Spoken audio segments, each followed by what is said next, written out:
Hi, everyone. I'm Tawny Maya, and this is Real Fertility Talk, the podcast where we skip the surface level stuff and talk about the real experiences behind trying to build a family. Today is episode 6, Things I Wish My OB Told Me Before I Started TTC.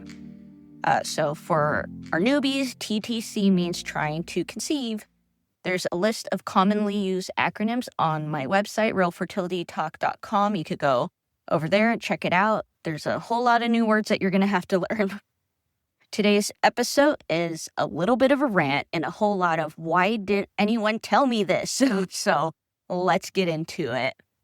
If you ever had an OB or a doctor or anyone tell you to just relax and try for a year, raise your hand. Or honestly, let's raise our eyebrows because same. I remember thinking, cool, but what exactly am I supposed to do during that year? Duh, have sex, but do I track? Do I test? Do I sleep upside down, my legs against the wall? What are we supposed to do? So when nothing happened after months of just trying, I felt so lost, so hopeless. There was no roadmaps and just confusion. It was horrible.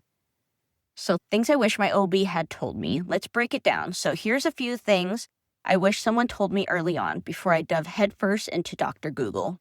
1, age matters, but it's not everything.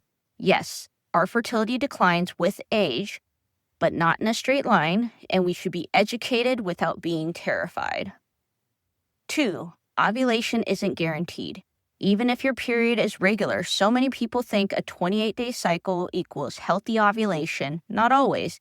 You can bleed and still not ovulate.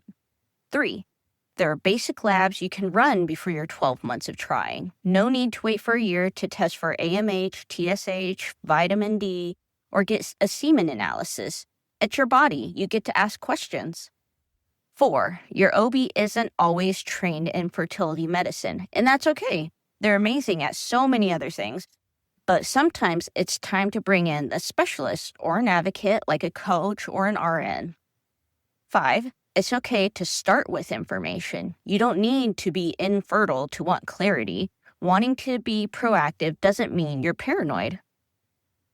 So now here is the real talk coaching moment. When I work with clients in my fertility coaching program, we start by asking the questions no one else is asking. How is your cycle actually working? What's your relationship to your body during all this? Where do you feel the most confused or unheard? Because no one wins a prize for waiting 12 months in silence, you're allowed to advocate. Ask questions and start this journey with your eyes open, even if you're just beginning.